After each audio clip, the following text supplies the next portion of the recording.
It seemed like an age, to never come, but we're now 11 days to the elections. This is getting closer and closer.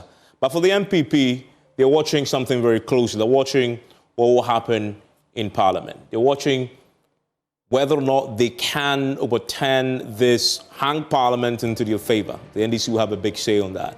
But the strategy is to secure what they call a working majority in Parliament. What does that really mean? How many members of Parliament constitutes a working majority? Tonight, we'll interrogate that. A man who himself wants to add to that number in Parliament. He is one who used to be the party's national organizer and has decided now to go for a seat himself. They want to win at least 30 of the 33 seats in the Eastern region. But this is a region that we know is a stronghold of the New Patriotic Party. It is not that they can win this. The question is, by what margins they win this by in the Ashanti region? And the biggest challenge for any incumbent as they approach that 8th year at the end of their second term is apathy. That is the big challenge.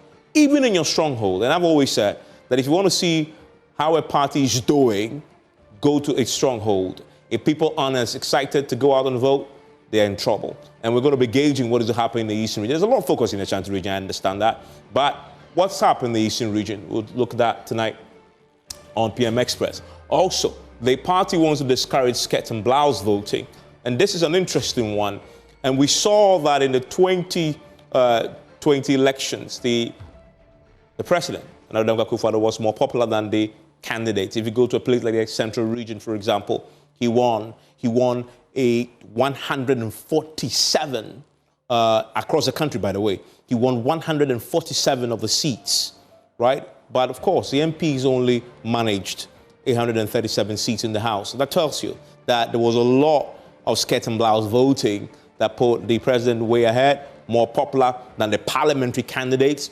How is the party attempting to overturn this, right? For a man who many thought was a dying breed, his popularity had waned, he was still more popular than the party's own candidates in the 2020 elections. And that is partly what we're going to be looking at going into this year's election. A very intriguing scenario indeed for a presidential candidate who has lost ground to still get 147 seats across the country, win in 147 constituencies across the country, and a parliamentary candidate is winning less than that. That tells you that something fundamentally was wrong at the parliamentary level as far as the party's ground game in the constituencies were concerned for the candidates that they put out. And that is something we'll be interrogating tonight as far as the NDC MPP is concerned going to the 2020 elections. And then you have the strategy also to mitigate the impact of independent candidates in the race this year. And we know that in the Eastern region, one of them in the Suhum constituency is gone independent. One of the individuals whose seat was declared vacant. That is a trouble spot for the MPP there. We'll talk about that. And we know that a star of the party, Sammi Awuku, had made a point that Parliament is the end-all and be-all. It's going to be a major test of the NPP's fortitude there, and he says they need a parliamentary majority. And says Babin cannot determine the majority in Parliament. This is all about the controversy that we've seen there. This man will tell us his thoughts. He himself has put himself in the eye of the storm in this particular constituency. My guest tonight, Sammi Awuku. Join me after this. And thanks for staying with us here on PM Express. It's always brought to you by Syntex Tanks. It is strong. It is tough. It's also brought to you, as you know, by the Academic Times and also Pepsodent Cavity Fighter toothpaste. And Academic Times is an incoming graphic and online publication aiming to collaborate with university authorities and students to ensure that student research is published in a timely fashion.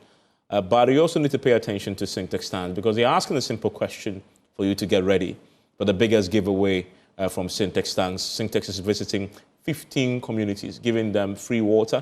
And this is to say thank you for making us #1. Now, if you are in any of the communities and you want to benefit from the Syntex free water giveaway, just log on to our social media platforms at Syntex Ghana and nominate your community. Syntex Tanks is stronger, you're tough. And a Pepsodent Cavity Fighter, you know, every evening before you sleep and the morning before you get out into the world to make ends meet, you need to use that because, you know, it comes in different shapes, different packs, but one built for your pocket, and that is Pepsodent Cavity Fighter. My guest joining me in the studio tonight, you know him. He is Sammi Awuku, MPP parliamentary candidate for the Akwapem North constituency. He says he's popularly known as a Cropon. He's here with me. He's a man who made his name on the campaign trail. He's witty, but he used to be the national organizer of the party. The first time, he is almost shelving the national campaign for a constituency one. And I'm curious to know why I haven't seen him on the main stage when Dr. Bawumia is out there doing the work in the regions. But there's a lot more we're going to be talking about. Sammi, thanks for your time here on PM Express. Thank you. 11 days to go. Yeah. 11 days to go. 11 days to go. In the past... Good to see you.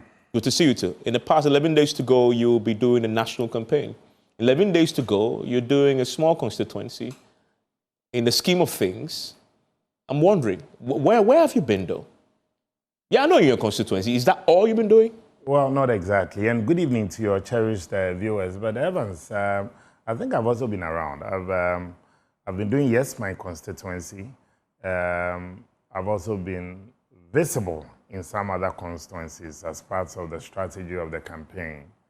I've been campaigning with the Ododo parliamentary candidate in some of the hotspots and market areas and densely populated areas. You speak Ga? No, but in Ododo you have Makola, you have Kantamanto. It's a melting pot of cultures. Yes, so they've carved their role for me within it. And then also in Klote Koli as well, you also have Asylum Down, you also have the garage, you have other places, my station and all that, the Arts Center and all those areas. Again, I've also been supporting other constituencies. I've been in the Ewutu Senya West, campaigning in Bojuase and other areas with the parliamentary candidate Eugene Ahin. And we are at a stage in our campaign where you have to deliver the vote where you need to deliver the vote. And clearly, Dr. Bawumia also gave me a role to play. What role was that? In the last 2 months to the end of the campaign. And that's what I'm doing. Let's stay in your constituency. This is an easy stroll in the park. It's a stronghold. Everybody else who's gone before you had won it. Last time it was 55%. You expect to win this? Well, I'm campaigning to win this. And Evans, you know, no election is a top-up. Every election, the counting starts at 1, 2, 3, 4. Again, I have been lucky that all my predecessors happened to be NPP parliamentary candidates who secured victory, including the incumbent, the Honorable Nanama Dokwesi Ameje, who is now the candidate for the Okankwe North constituency. However, I need to improve upon what she did as well. She was able to also gather almost 55% of the vote in the 2020 elections. The party has given me a target to raise the vote to almost 70 to 75% at the end of the day. And I need to deliver. And I'm sure it's no secret that I'm one of the close pals of the flag bearer. So if in my own backyard I'm not able to deliver the much needed vote, then it becomes a bit of a worry. History says that target is impossible. Even in better years, the easiest year. Even in the heydays. Yeah, I mean, yeah, in the better years. 2004 was the best year for the... Under W. Obama. Yes. I mean, it was the best year for you. And what do you have there? Yeah, I mean, you just have 63. Yeah, so that's... And then you say... I have a target. In a year like this, in this economy... Yes. Coming off the back of domestic debt exchange, we've never seen before. Inflation, that climbed all the way above 50%. CD depreciating. I'm sure you go to your constituents and you see the pain in your faces. You say you want to hit 70 when in 2004, when Kufuor was doing miracles, so you never got close. I think the slogan for our campaign, we've defied all the odds you're talking about. And the campaign slogan is more of it is possible. And so I'm not surprised that we're definitely going to once again defy the odds to get that target. And I'm determined to get a 70%. How are you going to do that? About me and myself. And how I'm going to do that, I think definitely forms part of my strategy between now and the day of elections. The reality of the constituents who will be voting for you, comparing it to everything else I've said before, says you don't get 70%. You must be a magician to say you want to pull off a 70% in a constituency where in the most easy of years, you manage only 63%. Well, what is making you that confident? Evans, I also think that I've reached out to the various communities. I've campaigned like never before. And let me admit that campaigning in a parliamentary constituency is different from that of a national campaign. When I was contesting for National Youth Organizer and National Organizer, I get to the center of the constituency. And you make your statements and leave. But this time around, you have to drill down to the very communities, the electoral areas, and the polling stations. You're doing door-to-door? I am doing door-to-door. I'm doing Community Connect. I'm doing in smaller groups. I'm reaching out to farmers and across. I am not one of the people who go like, because in the heydays, in the better years, it was 63, 64%, and so I should manage the expectations. In this election, the NPP is likely to even perform better than we even did in 2020. And I kid you not. And I'm sure that on the 8th of December, I like your analysis. You come back to this studio and go like, it looks like there's something happening that you may not understand. And it's look, at the end of the day, we carry a very profound message. This election is an election between the future and the past. This election, at the core of it, on the ballot on December 7th. I mean, this election is about the present and the future. Wow. Because the present is, you have created the present. We are living the NPP reality. The NPP reality is a very difficult economy. 2024 is an election between Ghana's past and Ghana's future. The past meaning that a vote for the NDC's presidential candidate, he will not come back to you to account for anything. He has only one term to deliver. The future representing Dr. Bawumia and the bold solutions that he is offering. If Bawumia becomes president and performs to the satisfaction of many Ghanaians, he will come back here. You're saying that voters will forget the current reality and think about yesterday? Evans, there has never been an occasion in Ghana's history, elections after elections, where somebody will tell me that once upon a time, things were tougher, and now things are better. Every year comes with its own challenges. And I'm one of the people who is also of the unshaken belief that in spite of the challenges we face as a government and as a people and as citizens of the world globally, because, look, what we have gone through is not just limited to the Ghanaian situation. The global economic situation, the unexpected reality of a pandemic left, in the south with a southeast of economic difficulties and hardship across the world. Africa felt the pinch at the pump, and Ghanaians also felt the pinch at the pump. In that regard, the NPP also never turned its back on the Ghanaian people. What is facing us on December 7th? If you recall, when President Kufuor was leaving office in January 2009, President Kufuor left with a national health insurance enrollment figures of people who had access to health care, as far as the national health insurance was concerned, with 12.5 million people. When the NDC handed over power to President Akufo-Addo in 2017, January 7th, it had decreased from what Kufuor left us, the 12.5 to 11.3 million. Today, Akufo-Addo has moved it once again from the 11.3 million to 17.5 million Ghanaians having access to health care. Again, in spite of the difficulties that we inherited, the NPP never turned its back on the promises they made to the Ghanaian people. Millions of young Ghanaians have access to free senior high school.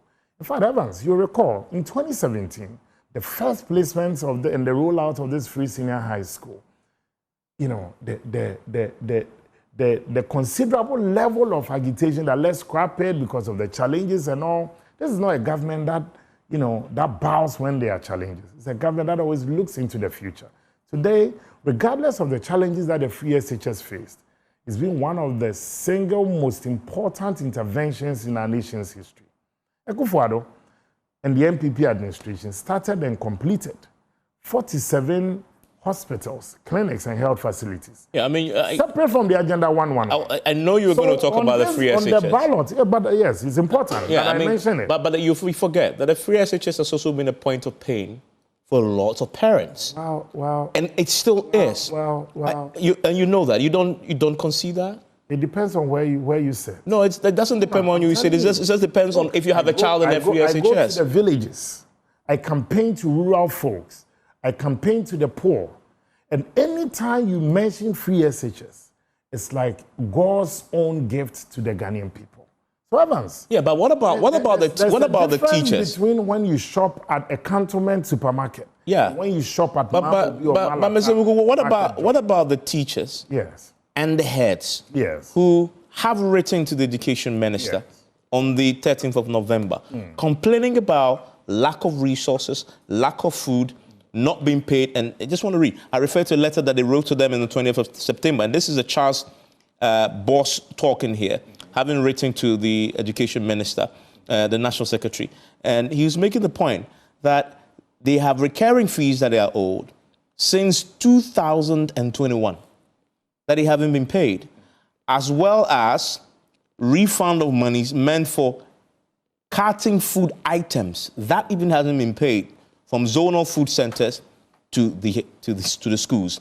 And he says it is also worth mentioning that while some issues in that letter were responded to, many of them were not responded to the point that he is saying that it's now they've reached a point where they are unable very soon to feed their children. That is a free SHS. That started off, of course, Evans, with great promise, but with these challenges. You will make a tragic mistake if, because of challenges you face with a policy, you are saying that millions of young people who could have been supported to complete education. Evans, the issue of food and some of the challenges you've enumerated, it comes with the processes and the rollout of this policy that we have come with.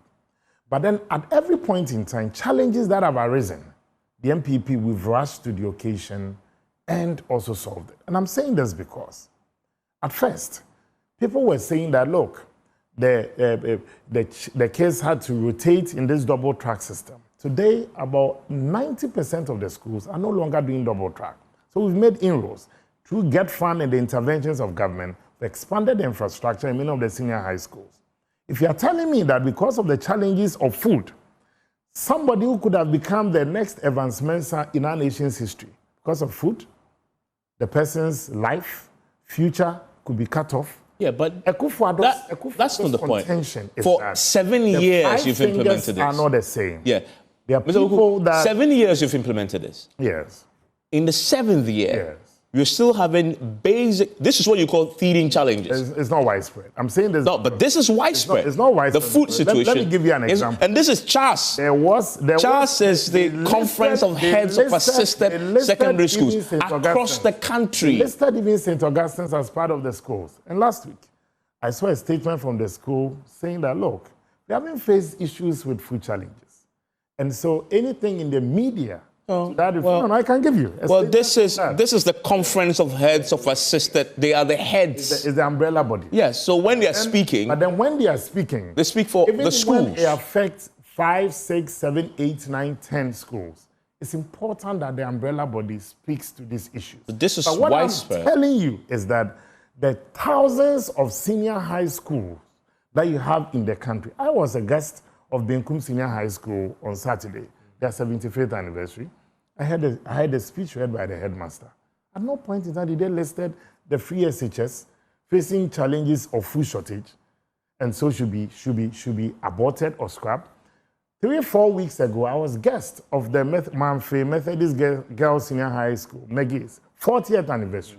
And listen, look, Evans, The difficulty you are going to have in this election, and like in your analysis, when you're saying that, look, even when people thought that Akufo-Addo was unpopular, he was still able to win in excess of 140 constituencies, right? 147.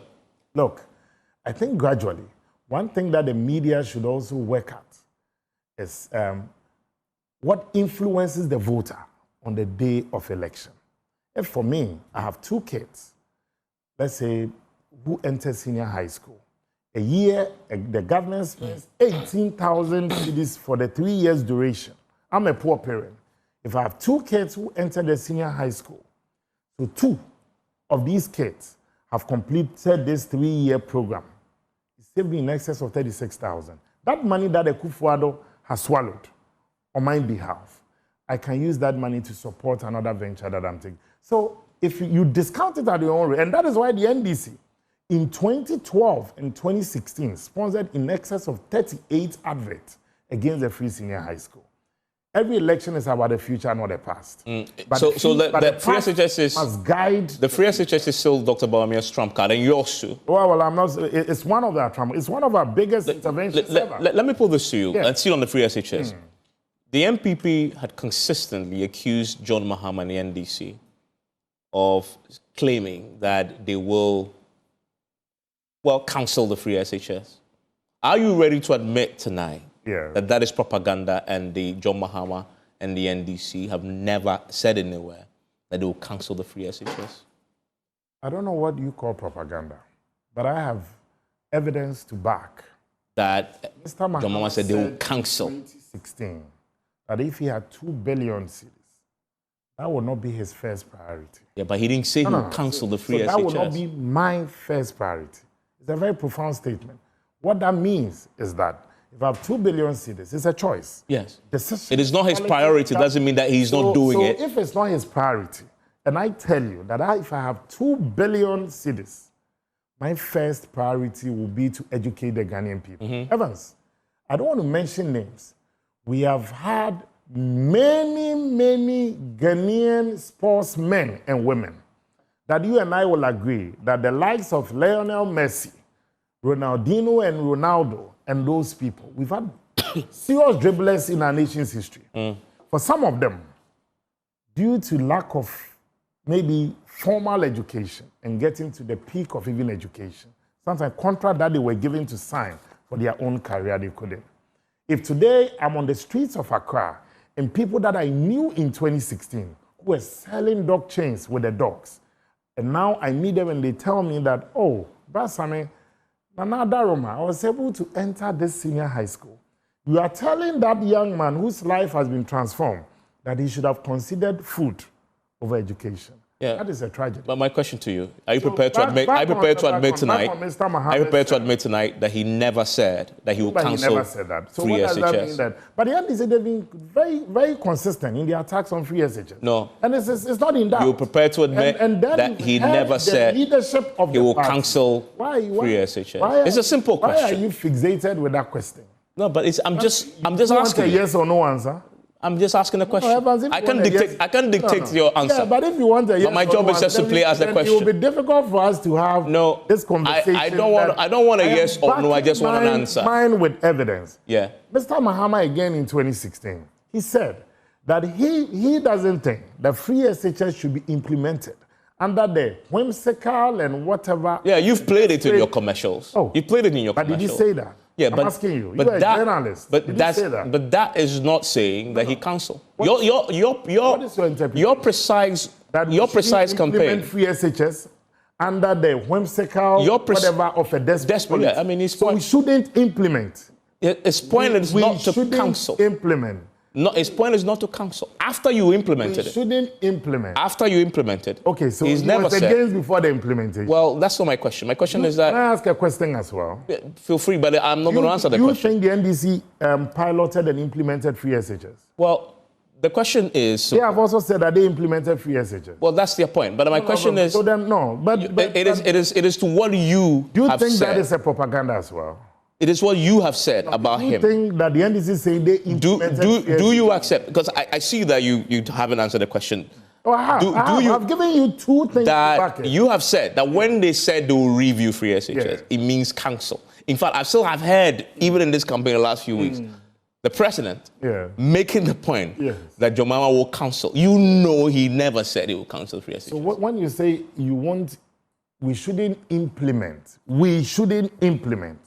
free SHS under the whimsical promises of a desperate. That was, if he ever said that, that was before you implemented. If he ever said that. Well, that's your word. Footage? I haven't. I've heard your campaign message. But you said the NPP has played it. You played campaign message.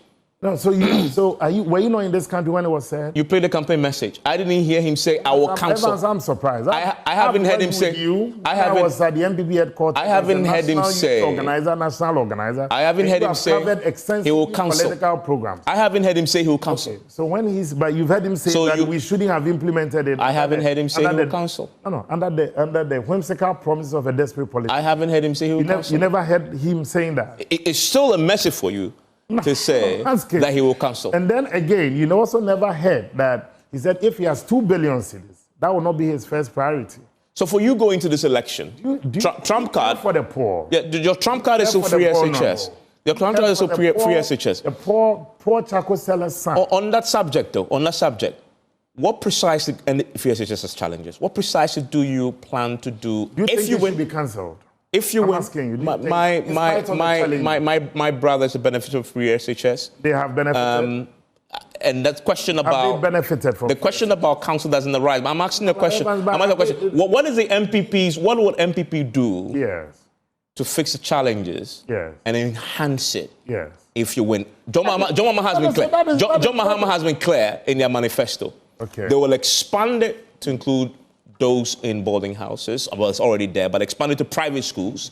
Expand it to private schools and abolish those in boarding houses. No. That's not what they said in their manifesto. What they said in the manifesto is that they will expand it to include private schools and to abolish the double track, which obviously some parents have concerns with. What is the MPP strategy to improve it? The double track system, initially when the free SHS was rolled out, affected many of the senior high schools.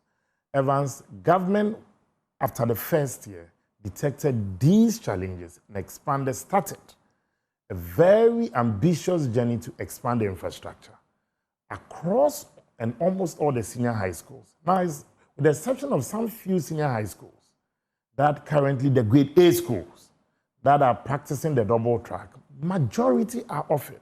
So what you are proposing is already being fixed. No, you haven't abolished it. You say at least 90%.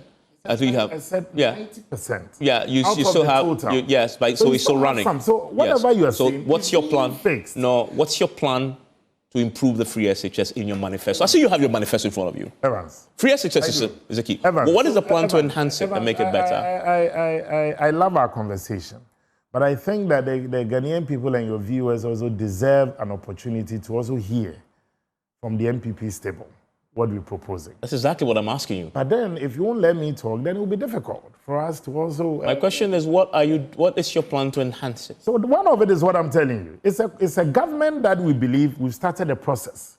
And so to phase out, Baumia government to phase out, to make sure that the remaining schools that are under the double track, they are completely phased out. So you agree with John Mahama then? No. But if initially, let's say there were thousands... So you agree with John Mahama?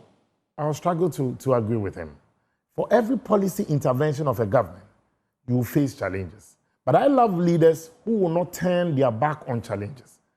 When there are challenges, the strength of a leader is your ability to look into the eyes of your people and tell them, we have an issue at hand. But believe in me, this is the journey, and we're going to face it out. You are not also admitting the fact that the government has made very serious strides in phasing out this double track. You are not admitting that. You, again, on your network, have admitted that you have had your brothers and sisters also benefiting from these free SHS. Evans, they chose education over the food that you're talking about. You never enter a consulting room of a medical doctor and ask him whether he's a son of a charcoal seller or a son of a medical doctor. Never. But that child there might have gone through a lot of struggles to get there. Today, Akufo-Addo is providing that platform. The NPP government has provided a platform for each and every Ghanaian to dream, to move beyond the shackles of poverty, to get to the path of prosperity. I am one of the people. Every Ghanaian has a story to tell. Evans, I sit before your set. I have gone through my own set of challenges. I have sold things on the street before. Are you telling me that because I faced challenges growing up as a young man, as a kid, I should have completely have turned my back on education? Education is the only means that the rich man's son and the poor woman's daughter can sit around the same. And nobody else said you should turn your back on education. Then to some other quick issues that you obviously have to contend with. And then again, you also let me also at least trumpet what we've started. Which is what I'm saying. For instance, if you take ambulances. That's not a subject for me. I want to move to the key issues that. You're only interested my question you will explain what I'm interested in. Yeah. Let's come back to politics and to the 11 days to go. Election manifesto doesn't matter. And I've asked you a lot about the manifesto from Free SHS, but to this one, but to this point, we disagree. But to on the policy. My question was a question. Wanted me to I have no disagreement on the subject. Never said you that have to deal if you are to win this year's election. You have to deal with the independent candidate challenge that you are having across the country. Even in the Eastern region, where, of course, your constituency is, you have Suhum, your candidate there. I mean, your MP there, has decided to go independent. Out of how many constituencies? That's one. And then you go to one out of how many? You go to Agona West, where you have how many in Eastern region? One out of 33. Well, I'm asking a general question. Yes. And then you have Cynthia. Do we have? You have Cynthia Morrison. Yes. You go to the Shanti region. You have 22 independent candidates. Many of them we know are people who are affiliated with the party, have sympathies for you, and that's going to be a challenge. So I mean, when you look, yesterday I had in your chair, your party's, exactly, and he was concerned. He said he actually put in a call to some of them to try and get them to back off. Yeah. And this is you speaking. I'm speaking to you now as a man who, of course, before now you were overseeing a lot as far as the party is concerned. You must be worried about that and about the potential that can hurt you. National executives of the New Patriotic Party, the national chairman Stephen Ntim, and the hard-working Secretary General Justin Kodria Frimpong, they've done a good job in managing the parliamentary process, the national executives. And I tell you why. The process was fair, was transparent. Nobody was prevented from picking a party's nomination form. And even when you were denied, you were given an opportunity to pick it from the regional office, the national office, or online. Again, the interview and the vetting process was open to all. I do not recall, under extreme circumstances, did you have the party even vetting out a candidate. So if I go through the process and I lose through the ballot, and I say, because I lost through the ballot, I'm going independent, then it is clear that your very status as a Democrat is in doubt. Because all these people you are mentioning, Suhum, our member of parliament, he's a friend. He went through the process. The people, the delegates, decided to choose a Siedu Bequin as their next candidate. The Suhum MP defeated our campaign manager, the current campaign manager, Frederick Opariansa, who had been a long-standing member of parliament. But when Frederick Opariansa lost, he supported the newly elected. Our MP lost in Suhum and decided to go independent. I can tell you, various conversations and people, including the flag bearer, reached out to him. Likewise, the people you have mentioned. But if you talk about the number, in fact, the MPP's parliamentary process this year has been hailed that the process was all-embracing and people were given an opportunity. But I'm curious about something. Well, you haven't expelled... There's a limit. You haven't expelled Cynthia Morrison from the party. Yes. Why? Cynthia is still a member of parliament. I know. Yes. When your member of parliament 3 months to election. Well, when the second deputy speaker of parliament... Yes. Yeah. In 2020, when they depended, you expelled him. You wrote to the speaker, telling the speaker he's been expelled. When? In 2020. Can you get the date for me? In 2020. It is on the basis of that. The party, yes. did not campaign for him when he went to the party wrote. The party wrote to notify the speaker that he's no longer a member of your party. Well, it is on the basis of which Michael Quay delivered the ruling. It's not a religious organization. What does that mean in this context? Political decisions. You weigh the situations at hand and you decide the best political decision. So the best political decision is to keep them there. These 3 MPs or so, 11 days to general elections. The difference between a politician's platform and maybe a pastor's pulpit is that with the pulpit, you worship a God you are not seeing, with the hope that when you die, he gives you an eternal rest. But for a politician's platform, you use it to also exercise political judgment for the common good of your party and the people. These are our MPs. They are representing the constituents that voted for him. And the party at this point in time believes that, well, let's run the race, let's run the course. I don't think that 11 days to elections, the MPP's war room will take advice from people that expel your MPs. I mean, it's not part of... Well, taking from your own experience and precedent, that's what the question is thrown at you. Party must undergo, you want to go to Parliament. You assess situations. You want to go to Parliament. It is my wish. Yes. Right now, as you speak, Parliament has been adjourned indefinitely. Yes. Afenyo Marken is trying and get the House to reconvene. He's done well. He's been wonderful. I mean, and I salute him. But he's so far not succeeded, although he went to the Supreme Court and you look at the Parliament. You look at the Supreme Court. Well, he succeeded in the Supreme Court, but he hasn't succeeded in getting Parliament to want to win parliamentary majority. Yeah. Then this issue win it through the ballot box on December 7th. I can tell you that on the morning of the 8th of December, I'll be surprised. It will be an accident in history if on the morning of the 8th of December, the MPP doesn't have enough parliamentary. How many parliamentary seats the reason why I'm telling are you targeting? I'm saying this is that as for the presidential, the winner will be declared by the Electoral Commission on the 9th of December.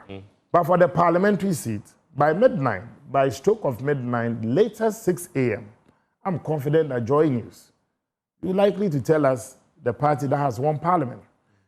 And if you want to win the presidency as well, you must demonstrate that you can govern. And you govern with parliament. These are arms of government. So how many seats are you targeting for 2024? Well, the MPP is working with a figure, and I don't think that it lies within my purview. 140?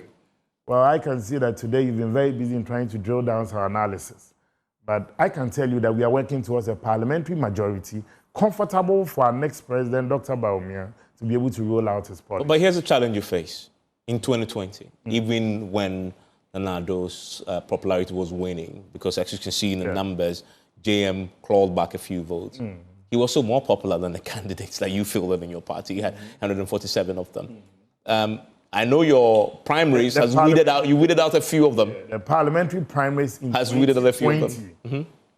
We encountered some few challenges with the process. You think you have fixed it now? I think we have. And that's why I commend the leadership currently. Because in 2020, we had challenges. The party became too generous to protect certain MPs. This time around, the party decided that let everybody have a fair chance to contest. And I am convinced with what I have seen and the enthusiasm, the level of support that these parliamentary candidates of ours are galvanizing and gathering across the constituencies. And many seats of the NDC will fall. We sit in this studio, today being the 26th of November, 2024, the year of our Lord. Evans. It's easy to say. The morning of 8th December, let it be on record, the MPP would have won enough seats to give the party a lot of comfort to cushion our president. You've given up on the presidential? You've given up on the presidential? But I did indicate that to give our next president, Dr. Bawumia, enough comfort for him to be able to govern. So when you say I've given up the presidency, I don't get what you mean. You haven't. Okay. He's my guest. He's going to stay with me. I'm going to take a quick break. When I return, I'll pick his thoughts on some latest happenings, of course, in this country, but also his own party. Ashanti region is a big one for them. How are they going to overturn? They really lost ground there. 4.1% drop in votes from 2016 to 2020. That is momentum not on your side. How are they overturning that? And then, of course, the issues that they're having to deal with 11 days to go. National Cathedral, another damning verdict from Shraj and all that. 11 days to go is very dangerous. Last days are very dangerous. People will remember these last few days. How are they dealing with those big issues? Stay with me. Sammi Awuku is my guest. He is campaigning to be a parliamentary candidate for Kwapem North. And I want to take you to the Ashanti region. I'm not campaigning to be parliamentary candidate. Oh, you're campaigning to be the MP. The MP. Yes. Yeah. That long past. In fact, he even was acclaimed. In the Ashanti region, though. Yes. In the Ashanti region. In 2020, you lost ground there. You lost ground. NDC gained ground. You lost ground. 4.1% you lost there. This year, is the reason why we're told that, Matapoko Prempeh was put up and he's in there. Apathy is your greatest threat. In fact, for every incumbent approaching his 80th, apathy is your greatest threat. How are you dealing with that, considering that you have a Lanchaman things factor in the Ashanti region? Well, I don't want to pretend that the NPP has been a government of angels. Definitely, it's a big political party. It's a party that is one of the biggest political parties in Africa and in the world. If you even look at even our voting system to elect its leaders. However, in dealing with some of these issues of apathy and all, we've done very well. We've drilled down, and a lot of measures are being taken. Evans, I can tell you that some of the problems we faced in 2020, the party has mapped out strategy to ensure that we get past some of these issues. And I have very strong conviction that with the work put in by the candidate himself, he spent almost 20 days in the Ashanti combing through, and we'll have to even go back to do some few places on Sunday. We're confident, and with the running mate also drilling down to the constituencies and the basic unit of the constituencies in Ashanti. That they also have father figures who are also speaking to the issues and also galvanizing this. So that's a towering figure like President Kufuor as well.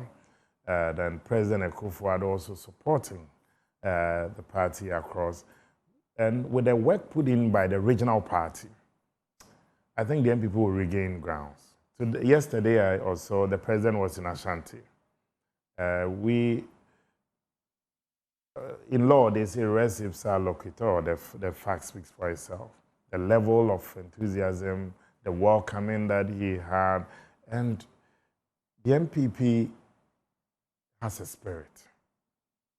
I can tell you that the spirit of the party has been revived. What will be your greatest challenge this year? What people wanted was even some strong figures to also break away after the primaries, including some very key personalities who lost out. They're back on the like Kennedy Japan. Kennedy Japan. It's a party. You cannot have everybody being happy. But the strength of a Democrat is also sometimes for you to also weigh the high with the low. And then we move on. I'm curious, what do you think is going to be your biggest challenge? Well, our biggest challenge on the day of election will not be to also get our party supporters not to vote. But I think that our biggest strength, as I sit here, is the NPP's ability now, from where we sit.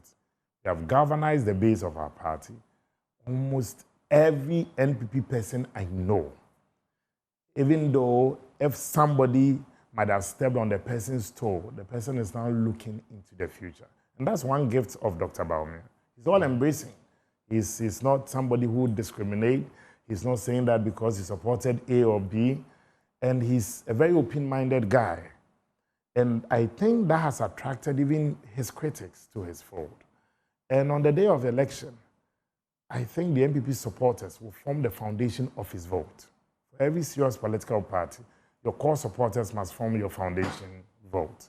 And then the neutrals and people who weigh the candidates based on message and what they are promising and what the future holds. Those floating voters are the floating voters that you have lost with all the economic mismanagement that we've seen over the last few years, have you not? Those people who lost money, people who lost money in the domestic debt exchange, that middle class. I'm not too sure what you mean by economic mismanagement. Yeah, but that's the reality. Had gone through challenges. Yes. Right? As a result of mismanagement. No, I disagree with you. Evans, if you take even a report, when you take in terms of the performance of the economy, as released by the Ghana Statistical Service sometime, I think not too long ago, of the second quarter report, the economy grew at 6.9%. And I don't call this mismanagement. If you take 2016, under President Mahama, the economy in 2016, without a pandemic, without the introduction of free SHS, without the introduction or restoration of nursing training and teacher training allowance, without factories being built, without hospitals being constructed and built, without massive roads construction, the economy of Mahama grew at 3.4%. And if today, what you call economic mismanagement, is 6.9% growth rate for the second quarter, with a projected average of 5-point-something% by the end of the year, that cannot be economic mismanagement. Those numbers do not put food on the table. Okay, but the reality is, how do you measure? But the reality is, the domestic debt exchange took food off the table of many middle class people. I'm not discounting. The haircut. I'm not discounting. You expect those middle class folks, the middle class guys, the floating vote, to punish you for that, don't you? The aggregate performance of the economy is measured by its growth rate. I'm not saying it. So far as you can feel it in your pocket. Evans, so far as you can feel it in your pocket. Yes, Evans, these figures. So far as you can feel it in your pocket. Want us to make a pedestrian argument that these figures don't matter. That's a different. So far as you can feel it in your pocket. But this it matters less to the individual who lost money in the domestic debt exchange. Evans, I'm saying that government decisions all over the world post the pandemic, not just Ghana. Governments have gone through and nations have gone through excruciating times. You are a world traveler. You've seen shelves in other developed countries emptied post-pandemic. The World Bank itself, the IMF, estimated that in excess of 100 countries had rushed to them for bailout, not because they mismanaged their economies, but because the situation that the countries were going through, they needed help. And you know, in those countries, what happened in those countries? No, but you the incumbents got punished in 2020 by the citizens for that. They didn't say, oh, there's a global pandemic. They punished them. You expect the people in Ghana who suffered to punish you? You know the most topical issue in the UK today? Tell me. They punished the Conservative Party because Labour promised a better economy. Today, over 2 million and still counting British nationals have signed a petition calling for fresh elections. You can check. So your point this is not the time for us to be populist. There are issues to be resolved. I haven't said on this platform, and the MPP, even through its flag bearer, running mate, we said that, look, and the finance minister, we said the debt exchange program brought hardship. However, the medicine was bitter, but it was necessary for us to move into the next phase. This government and President Bawumia, when elected, will also ensure that some of the measures we took post-pandemic, it's now time for us to phase some of them out. E-levy and all these will have to give way for a system where, look, the man is promising that we need to begin a whole new tax regime beginning next year, a tax amnesty program where people, whatever you owe with this government and you owe government, we all begin on a clean slate so that we can calculate your taxes well.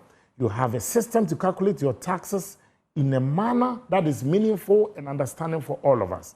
Again, he's also promising that the private sector must be at the core center of governance programs to roll out. If you want to expand the base of the private sector, government must also take a step back, allow the private sector to come in to partner you.